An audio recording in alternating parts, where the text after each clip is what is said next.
with georeference so that you can find the weather data to go with this, the soil information, and yields, and then you can simulate those same conditions and compare them.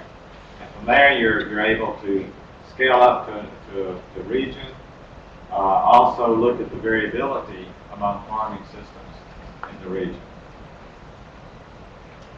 So the other thing about this farm survey data, it's certainly not platinum level data. These are data that are collected by economists or people who are going to the farms and asking questions about the prices of the commodity, the cost of production, how they sell their crops, and so forth, in addition to a few variables that are relevant for the crop modeling thing. So I guess what I'm wanting to paint a picture here for you is that you'll have these kind of data, but they're not really nearly enough to run a crop model with all the inputs that the crop models need. So you have to have estimates of the soil parameters for that site. You have to have weather data. Weather data is not measured on these farms, and that's part of what the climate team members will be helping with as well. And anyway, once you do that, you'll simulate each one of these farms. So in this case, we'll have 46 farms that you'll be working with both AppSim and DSAT today in the exercise. In the match data approach too, you would run the crop model for each one of these farms for the historical climate data, the baseline climate data, and any climate change scenario that you have, okay, in order to calculate impacts. And the fast track that you'll be working with will be using the crop models to run historical baseline data and the climate scenario using the same management practices. So it will be analyzing the impacts of climate change on the farming system, assuming that there's no adaptation for the fast track. So then these yield results are combined with the socioeconomic information, and these go into the trade-off analysis TOAMD model for the economists to use. The climate change simulations, you'll be using multiple years of weather data, 30 years, Cheryl, is that what they'll be using? So today you'll be doing this for both AppSim and DSAT. 30 years of baseline data once you compare the matched data. So let me back up there. So you've got the matched data. You'll be simulating each one of these fields for the years where those data were collected, and you'll be able to compare those results, and you'll be able to calculate a bias factor that Ken talked about. And then you'll say, okay, we've got this information for the baseline, and then you'll run 30 historical years where you don't have observations. And then you'll simulate, you use the same management practices for the climate change scenario, and then calculate impact. So that's kind of the big picture, and the data in the region is, as I said, very meager. These data are, for the surveys, are not enough to really calibrate a crop model. So the other thing that you'll be doing is to, ahead of time, and we're not going to be doing this today, but you'll need to have the crop model calibrated to estimate the genetic coefficients using data from experiment stations or other data that's available for the region before you use the model on these survey data. So you want to use the best data you have to estimate the genetic coefficients for your crops. And then once you get those, then you would be using those genetic coefficients for these on-farm data. The weather data have to be provided. Soil properties and initial conditions is another thing that's also important for the crop model results. So I know all of you have some what we call simple site or high quality data in your region where you'll be working with the models yourselves to estimate genetic coefficients. And then here we'll be working with the on-farm survey. So we're not going to be doing this today. You're going to start with the on-farm survey data. And then we'll be running across all of these farms to compare the crop model with the observations. In this case, we already have the soil properties identified. In this example, you'll be running. We already have weather data for each one of these sites. Alex will probably comment a little bit later on how you actually come up with the weather data for these farms if you don't have a weather station there. Okay, so that's something that in this exercise today, it's mainly assuming that we've already got the soils and the weather data and the management practices, and it's how you put these things together and simulate both the DSAT and AppSim for doing this. We don't have the info crop model set up and ready to run at this point, but we do have, I guess, Cheryl, the AppSim and DSAT. John? Both of those are working, right? Okay. Cheryl showed this earlier, and this is the case where you have the ACE database, and we have these data translators. So there's a data translator that translates this into DSAT inputs. There's a translator that translates it into AppSim inputs. The crop models are then run. AppSim is run, DSAT is run. The files are set up at this point, so you don't have to reformat those. But running the models will be manual. You'll have to run those in the way that you're used to running AppSim or DSAT. The outputs then are captured and put into the output files. There's a few variables. All the crop models have a lot of output variables typically. The only ones that we're asking you to save for this are the ones that the economic models need, and they need total production, yield. I guess in this case they're only needing yield, but we've asked you to save a few other outputs as well. And then those will be combined in this output crop model output file, so that you can provide that file to the economist for both AppSim and DSAT. Okay, so we'll have two sets of results in that to be used by the climate team. In the example that we'll be going through today, it's an integrated case study. Before I do that, I'll show you these files, and Cheryl will go through them in detail. But this is the file that's there. You can see here that there's an experiment name in the Chacos data. There's a dome name that's overlay that goes on top of it. It's got a field area. This is from the survey. So all of these data here were collected from the survey information and then put into this format. So if you're looking for a format for assembling this, once it gets into this format, then it can be put into the AgMIP database and then translated for the different models. It's got things like planting date, the crop ID, organic matter, the harvesting date, and the harvested yield. This harvested yield, these are the measured values from the farms. So these are the observations that the crop models outputs will be compared with.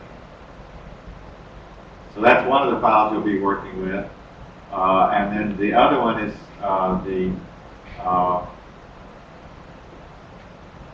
this AgMIP file. And I'm not going to go through them in detail because Cheryl will, but you have these two files that will define your crop model runs. One is the survey data, and the other one is the overlay that provides all of the other inputs that were not available from the survey information.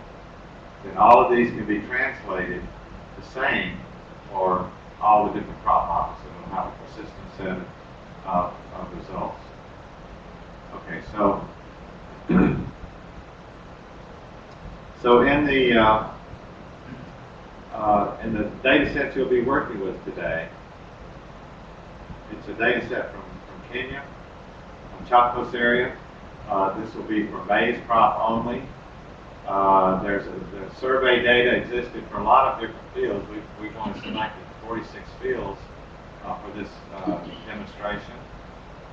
And these are the ones also that the trade-off analysis model is using. So you'll be working with these data set here, and also the economists will be working with the same data set, working with some previously generated crop yield results. So we're not trying to hand off the results to the economists today, but we are working on a common set of data.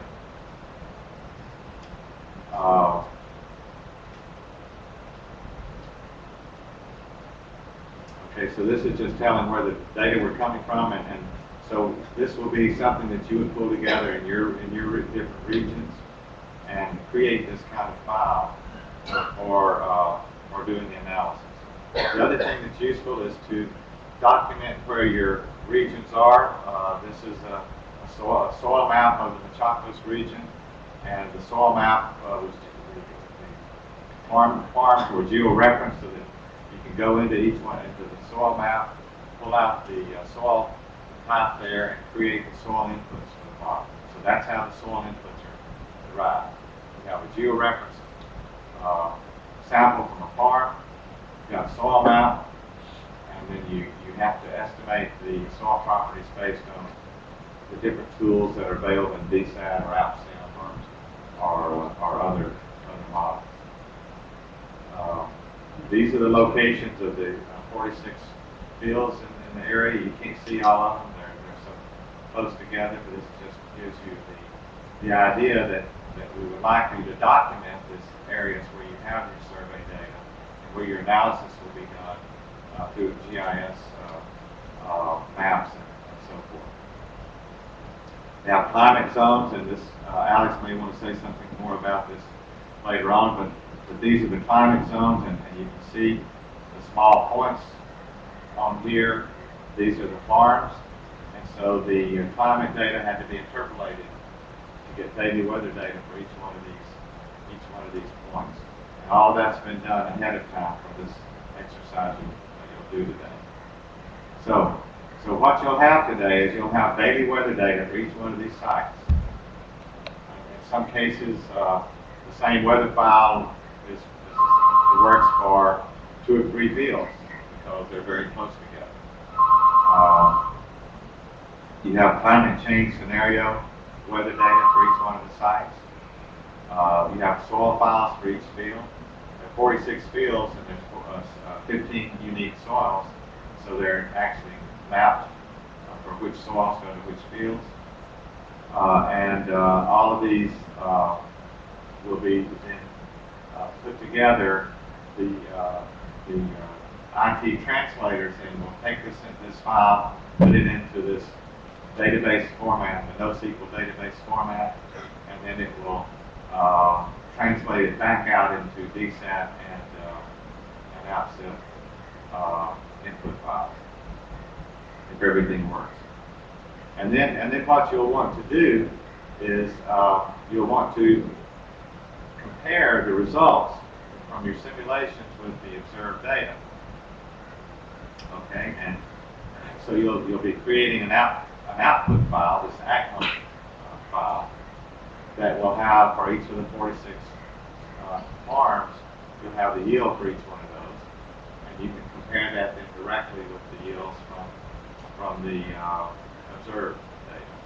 And we're just asking you to use spreadsheets to do that. Okay. So you have import this into an Excel spreadsheet. There will be one line per site with the metadata, the field, and the management data. These are actually common delimited files that we're using the Microsoft Excel to manipulate. And so these are the data you'll be working with. This is again another slide of the data template. Each line here represents one farmland survey. It's got latitude, longitude, and so including the yields. Okay, so what we would want you to do is to review these input files before you run them. Cheryl will take you through this, John. And then run these models for each one of these fields. And the samples were taken over a period from 1997 to 2000. So they weren't all taken in the same year. So the weather data matches the year when the data were collected. So then you'll take your simulated yields and you'll transfer those to a spreadsheet and pair them with the observed yields.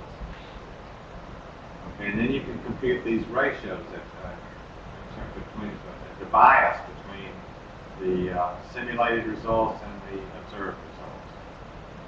Okay, so each one of the sides will have a simulated yield and an observed yield. And we can't expect the models to predict exactly the farmer observed yield. And you all know the reasons for that. The models don't include all the pests and diseases, all the other things. So we want to know what the bias is. And also the trade-off analysis pays attention to this bias because when they work with the simulated results, they want to know the absolute yields. So they will use that bias to correct back to the yield levels that farmers are really getting.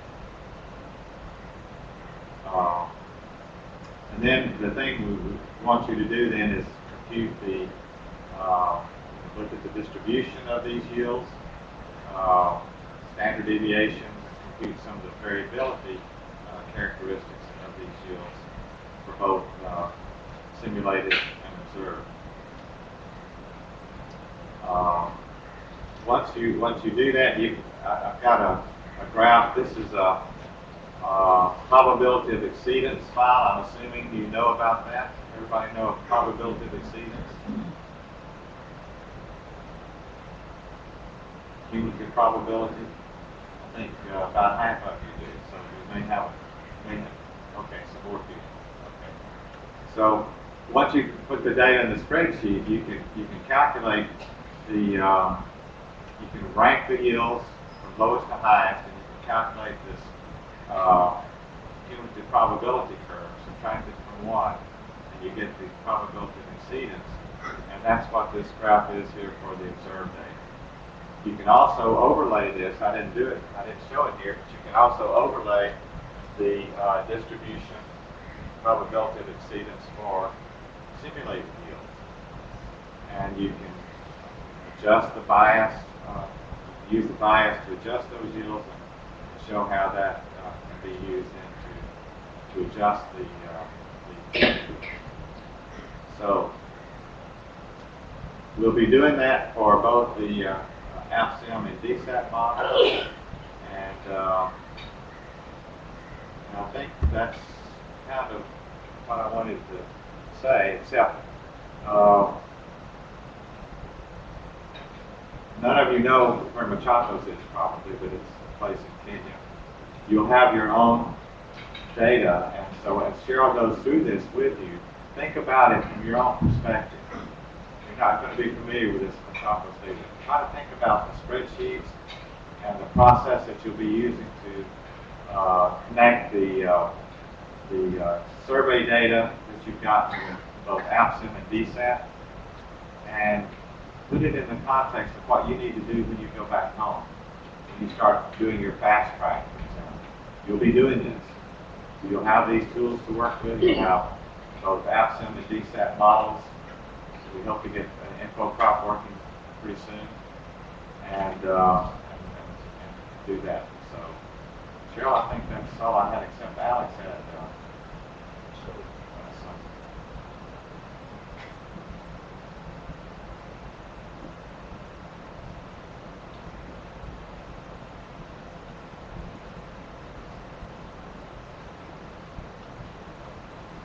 so I'm just going to show a couple slides about how those climate scenarios were generated in the region.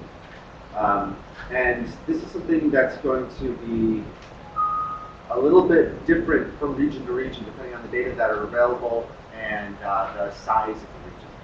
So let me show you.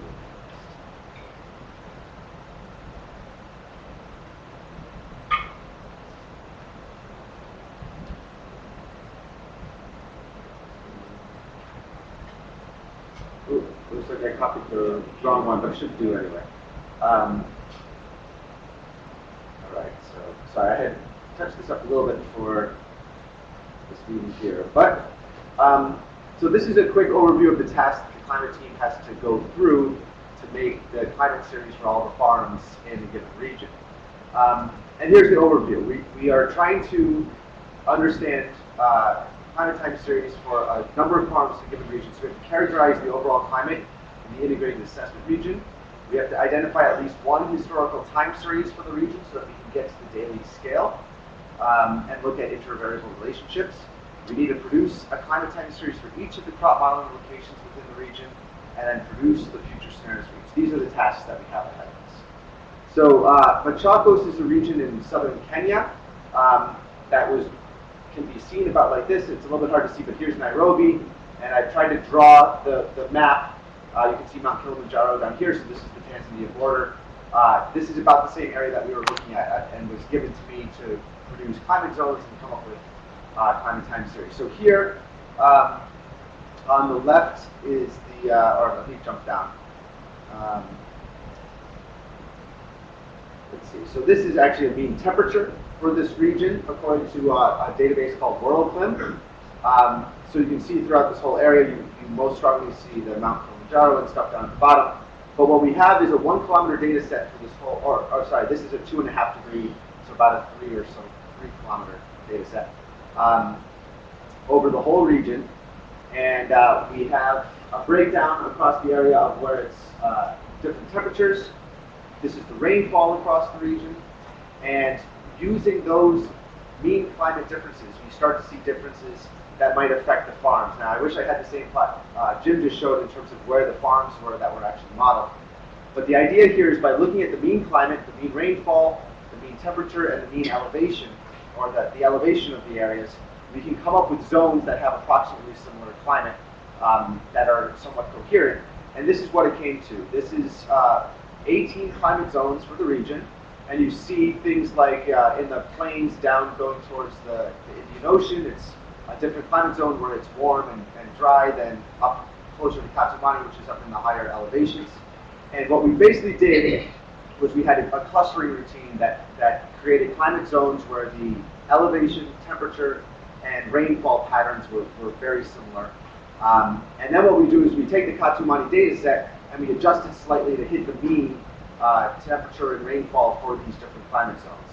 And so here's an example of these climate zones. We had 18 of them. I don't know where my mouse is, you can't see it. But anyway, for these 18 zones, this is the kind of information that describes these zones. So for each zone, there's a kind of elevation. Mostly they broke down by elevation. And then you see the temperatures here. There's also rainfall that corresponds to each of these zones. And with the Katumani data set adjusted to hit these monthly totals, using something similar to the Delta method that we'll be talking about today, we were able to produce time series for each of these locations. Then for each of these locations, we use the Delta method to shift towards a future period as well. And we end up with things that look like this. So here is again, I don't have a mouse, but the monthly time series or the monthly averages from January to December, and then also broken down by seasons. What you see here is the black line with the stars. That's the observed temperature for Katumani, Kenya. And when we make our future scenarios, the temperature jumps up and we have a distribution across the GCMs. And likewise for rainfall at the bottom here, you can see the actual bimodal distribution, or the bimodal seasonality, I should say, of rainfall for Katumani, Kenya, and the distribution of the future scenarios that come from that. So we make these projections for each of the climate zones, and because we have a map of where those climate zones are, we can find the farms and use the proper scenarios and baseline conditions for each location. This is kind of what it actually looks like, and maybe I think this is interesting to many people to look at what the scenarios actually kind of come to. This is an average across the 30 years for every Julian day, so from 0 to 365, the full year. The black is the baseline temperature, and the red are all of the different GCM-based scenarios that we'll get towards the future. And the one that I believe we used in the example is this GCM 16, which corresponds to the UK Met Office's climate model. And you can see that, I wish I could say that this was a relatively hot or relatively dry dry model. At the bottom is rainfall, but you can see it's a mixed bag. In some months it's the hottest, in some months it's right in the middle. Rainfall seems to be, for the most part, pretty middle of the road, which is, I believe, why we selected it. So what you end up for each of these climate zones is a set of future scenarios, but the root of the differences from farm to farm are based on just the mean climates that we get in that area. So we will be talking about the exact methodologies in our breakout today, but what the climate team is trying to provide the rest of the crop going into economics are slightly different time series in the same region. And I mentioned right at the outset that it might depend from region to region. We saw yesterday the Anantapur situation where they actually have rain gauges at 9 different sites in the region. In that case, you wouldn't have to rely on this World Clim data set. Jump back. You wouldn't have to rely on this type of map of mean rainfall. If you actually have it, you can construct the sites from that and utilize that data set. And likewise, if some of the economic zones that we're looking at are so large, it may make sense to draw different grid boxes or different information from other types of data sets, for example, the background data set that I talked about yesterday. So I wanted to show this very briefly here to give an idea that the climate team is working to come up with slightly different time series for each of the locations to better reflect the challenges in each of these farm locations. I think that's all I have. So we'll save this here and people can look at it in more detail and ask questions as we go forward. So any quick questions on that as maybe Cheryl comes up? I know it's, again, the methodologies will clarify in the climate breakout, but I'm hoping that at least get the sense of it. Elevation is a big driver of that. Yes. Okay, so today we're going to actually start using some of these data translation tools to take raw data, survey data from the Machacos region, and we're going to put it into the spreadsheet templates that will allow us to read the data into our harmonized format and then translate into DSAT and AppSim model-ready files so that we can go ahead and run the files for these 46 Machacos sites. But I want to mention that the tools are, I don't even know if they're beta yet. They're under development. They're not quite finished. Okay, so this is a demo.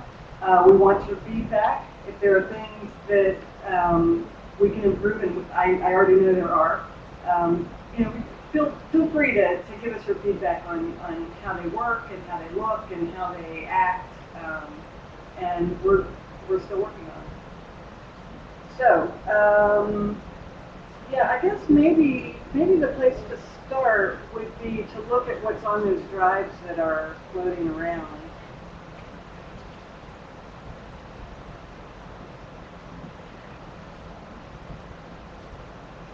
Okay, so we've got DSAT installation, version 4.5.1.23. That's our latest.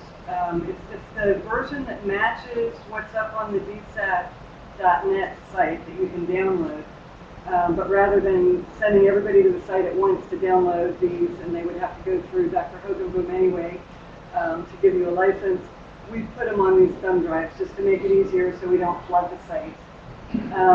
But please, if you load DSAT and you don't have a license, request a license so we can keep track of who our users are. You can be a registered user. It's free. There's no cost for it, but just go to the DSAT.net site and sign up, get your license. Illegal. Anything else on that, Garrett? Okay. And we also have on the thumb drive is the latest AppSim 7.4 installation. I don't know if you have similar licensing preferences.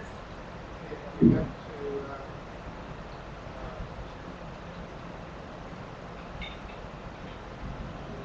have to apply online for a license and you get sent the site to download. That's it.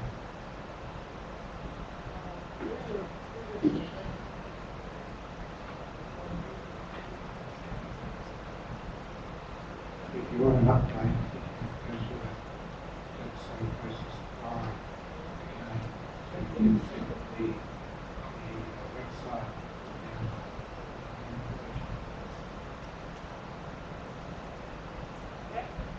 Hey. What he's saying, let's just perform this video. Right, okay, so the question was, when you load DSAP from the thumb drive and you try to run it for the first time, it's going to ask you for a serial number. Just for expediency, you can cancel that. You can run it without that, but you should go through the process, after the workshop's over, go home, log into the DSAP.net site and go ahead and get your license number. But to use it today, you don't need that. Just skip online. Yes, just hit cancel. But in the registration form, there is a video. But today don't start on the Yeah, registration. don't worry about that for Send today. that to connect to Garrett later. Yeah. Yeah, what you'll do is you'll go online, you'll fill out the form, you'll request a license, it'll go into the DSAP server, and you'll get an email with your license number. But it takes, depending on how busy Dr. Hogenboom is, it takes a day or so. Or you could do it now, he said. Okay. So, Similar with AgMIP, from the thumb drive, you don't need any license or key to enter. You can just install it straight. For getting upgrades, you need to fill out a license registration. Actually, you should go online. If you don't seriously use AgMIP after this workshop, go on to the AgMIP website and just make an application for a license. Yes, that's free. It's public domain, and unless you're going to use it for commercial purposes, then pay for a license. okay. Any other questions? Okay, so moving on, the next thing we have on the thumb drive is the Quad UI software. And this is a desktop utility that will allow us to read in those spreadsheet format files and translate them to both DSAT and AppStem format. So, in that folder, you'll see an ugly looking jar file with a long name. That is the desktop utility. It's a Java utility. If you don't already have the Java runtime environment on your computer, we've also included that on the thumb drive, so you can load that right here also. So if you try to run Quad UI and it doesn't work, you probably need the Java runtime environment on your computer.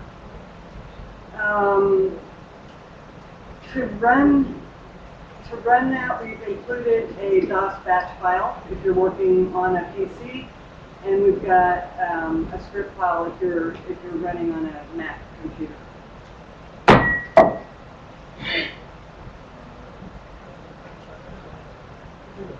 Okay, and besides those, we have under the data directory, we've got the Machakos data.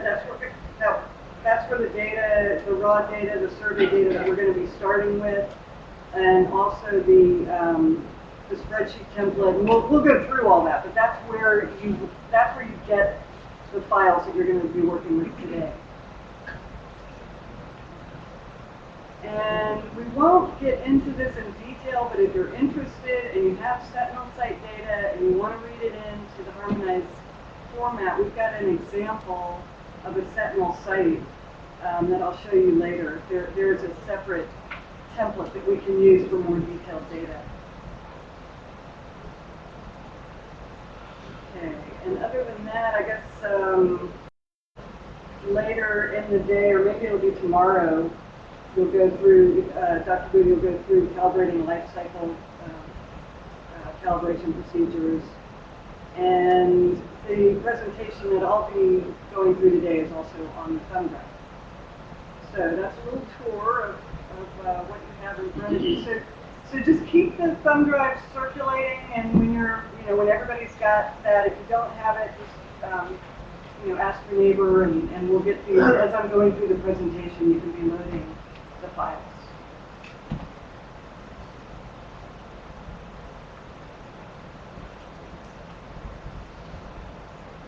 Okay, so some of this we've already been through because I gave that presentation this morning, so I'm just going to skip over some of those.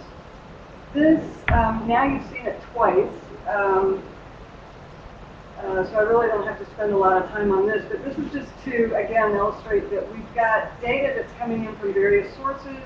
We've got data translators that help us harmonize that data and put it into our AgMIP harmonized data format, stored in the database, and then we can search and query the database and use data translators again to take that harmonized data and put it into the formats that we need for our various models. You've seen this also. This is, I'll just go over it real quick. This is the DOME. This allows us to take incomplete data and add assumptions that are appropriate to your region, and also to apply future management scenarios.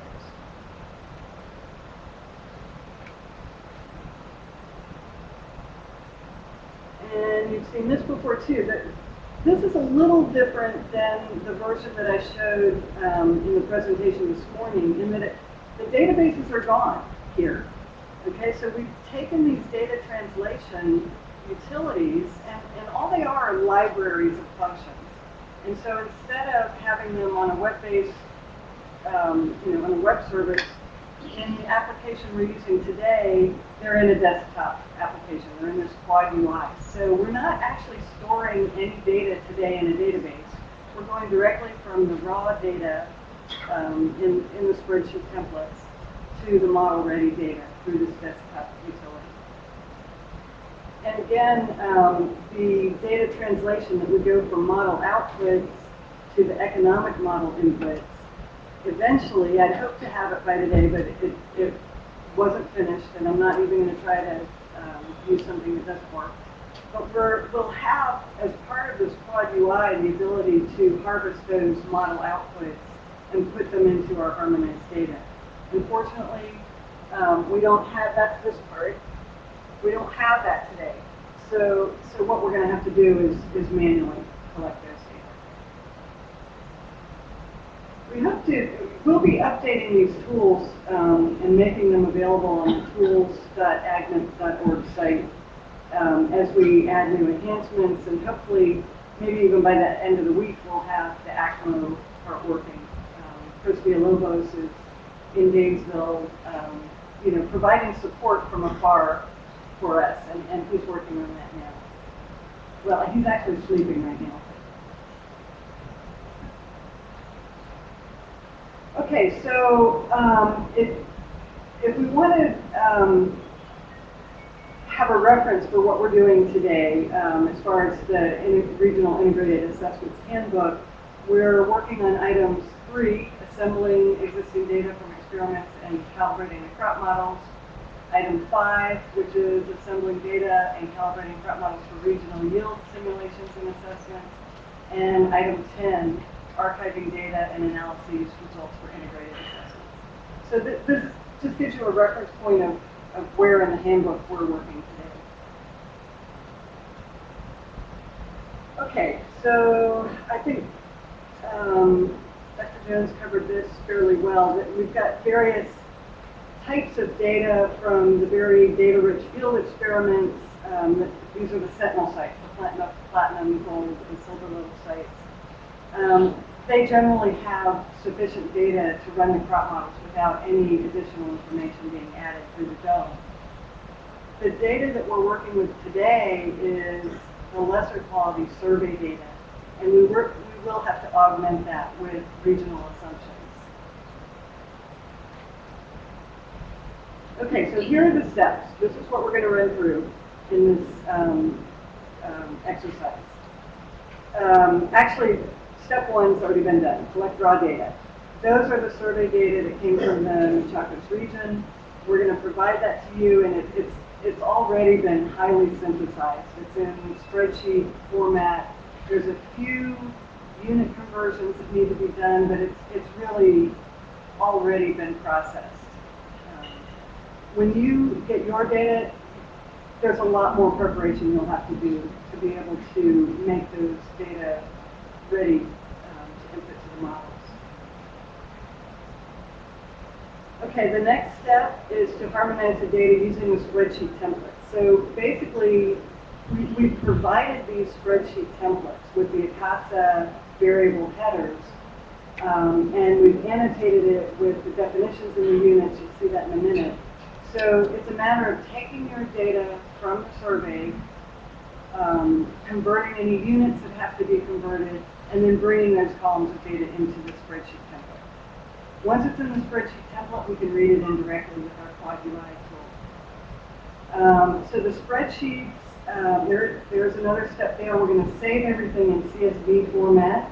So we'll have, that's a comma delimited format. So it's a matter of taking your Excel spreadsheet and saving as. It allows you to choose the comma delimited format.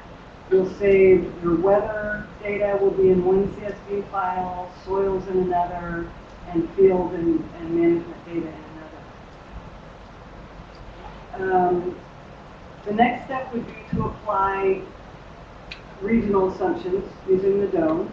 And again, that's a spreadsheet template. We've got various DOME functions that we can use to fill in things like planting densities, your model-specific cultivar IDs, planting dates, although in the particular example we have today, we have planting dates.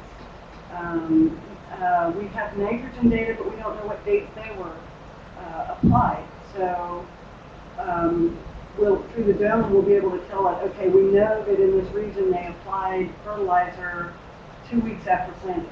And so we can use the DOME to fill in those types of data. So you'll see that in a minute.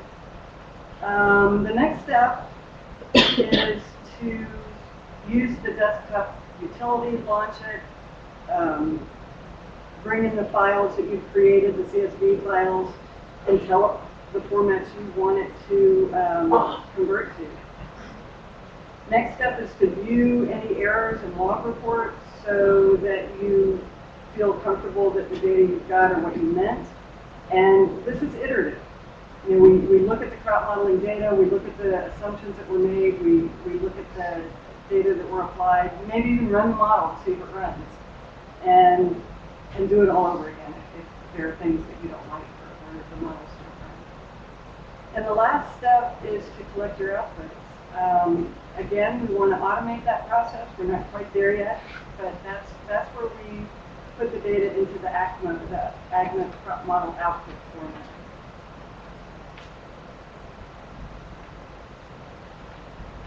Okay, so step one, what I'm going to do is run through, just in principle what we're doing, and then we're going to, I'll close the PowerPoint and we'll get in and step through all the steps together with the actual data. Okay. So what we got as a starting point was this survey data, and that's, I believe you have a file called survey underbar calcs. It's an Excel file. And if you look at the survey tab, that's the raw data. Okay, so that's what we're starting with. The one you have is a little different than this because I added some annotation to give you some definitions of what these various fields are.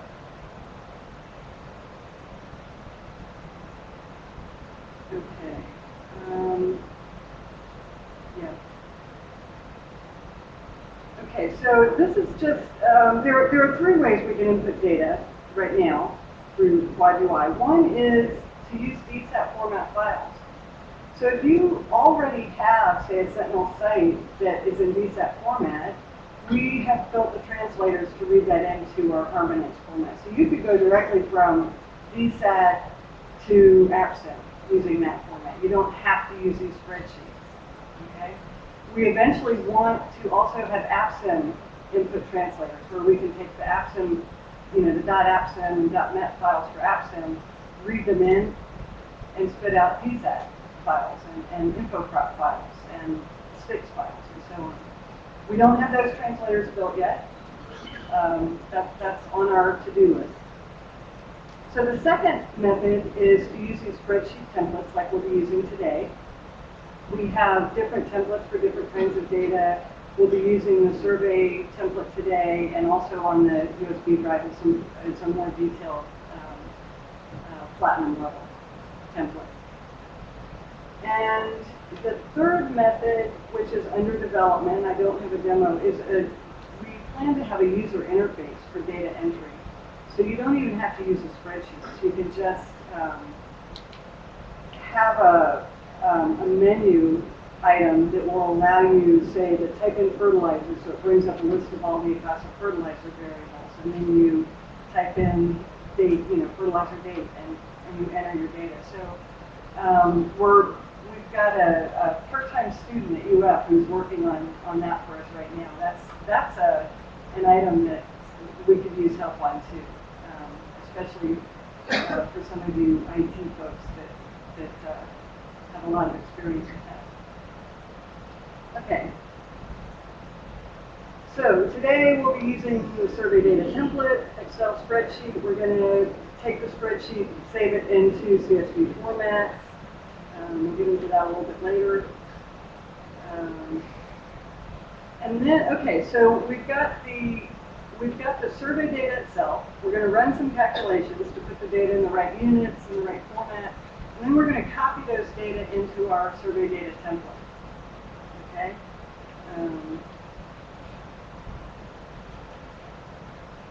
And you've got that template also in the data directory. Okay, using the AgMIP master variables. So we've tried to make this easy in that we've got these templates that use typical crop model inputs. If you have data that don't exist on our templates, that we haven't annotated, you can extend the template. You can add your data. For instance, if you've got phosphorus data, and we didn't include that on our templates because that's not typically what people are going to have. But we have the ability, those phosphorus data are included in the AgMIP master variables list. So you could add those. You could extend these templates as you need to.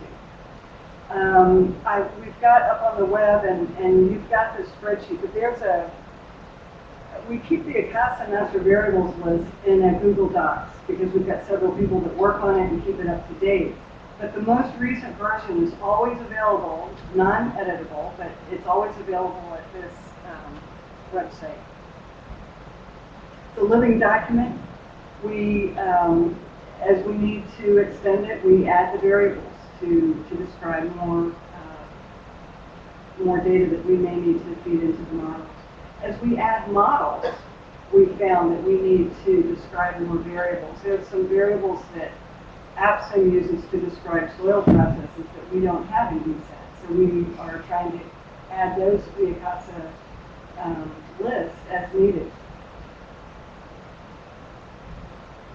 Okay, next up would be to save in the Delimited format. Okay, so we've got a little warning here. We've adopted the date format, the ISO date format, which is 4-digit year dash 2-digit month dash 2-digit day. Excel really likes to take over your life and do things in its own way. So you may have dates in exactly the format you want. You open your CSV file with Excel again, it's going to change it back to another format. So I'm just warning you now. When things don't work the way you think they should, it may, take a look at your date formats and make sure that Excel hijacked your data. And the reason we've adopted a standard is that, as you know, the different countries have different formats. Some people put year first, some people put month first, some people put day first. So we've adopted this format. So no matter how it comes, once it's in the CSV file and we read it in, it's read in as a text. Okay, it's no longer in this Excel integer date format. So we have to strictly enforce this format. So if somebody puts in 345, we know exactly what that means. Okay, that would be the year 2003, month, April, day, April 5. Okay, so the last step would be to zip all the CSV files together for import into Quad UI. This last bullet point here, a macro for saving CSV format, I honestly don't remember, I don't think that's included on this. I have, at our last workshop in Accra, Ghana, Matthew Jones created a little macro in the Excel file that would automatically create these CSV files for you. I don't think that ended up on this zip drive, but if anybody's interested, or if anybody wants to write one today, we'll accommodate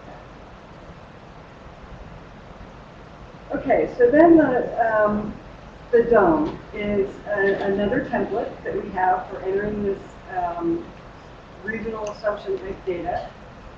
And the DOME data plus the ACE data, so these two spreadsheets taken together give you all the data you need to feed your crop models.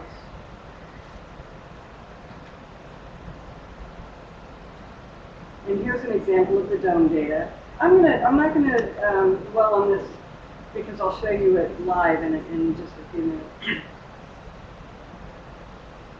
Then we have the Quad UI desktop application.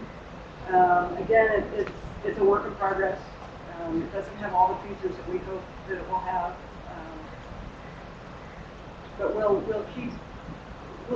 we'll do is maintain the latest version always on the tools site. So you can check there. We'll send emails out to the teams to let you know when you have a major improvement over what you've been given today. Screenshot of the Quad UI. Basically, you select your, you tell it where to find your data. This is the spreadsheet template. You tell it where you want your outputs to go. You tell it where to find the DOME file. We check off that we want VSAT, APSIM, and JSON is the third category here. That is our harmonized data format. We actually create a Java standard object notation object, and that is the harmonized format that's sent to each of the data translators for the models. So if you want to look at it, you have that option. Okay, well, I covered that earlier today. Okay, so troubleshooting. This first bullet point, I should have taken that out because when we first started this process, each of the crop models was making assumptions about missing data. At the last workshop in Ghana, we came up with this idea of the DOME, which unifies those assumptions. So APSIM's not making assumptions about fertilizer dates and VSAT's making different assumptions. We tell it what the assumptions are, and we feed those same assumptions to both of the crop model translators such that the models are running exactly the same data. And so the model or the crop model translators don't make assumptions anymore. If you don't supply the right data in either the survey data or the DOME, the crop models will fail. Okay, so you'll find out quickly enough that you didn't supply a fertilizer date, and you need to go back and do that. Okay, so the second thing you can do if things don't go wrong is there's a log file for Quad UI. And you can look at that and see if there are any messages that make, that lead you to believe that maybe your variable headers were wrong and it didn't know how to interpret it, or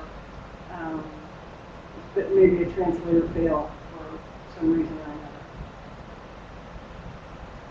another. The quad UI requires that all the headers match exactly the ACASA, a variable name listed in the ACASA master variable. If you misspell it, it's not case sensitive, so you don't have to worry about that, but if you misspell it, it has no idea what you're talking about. So that would be easy enough to do if you're creating your own variables in the template.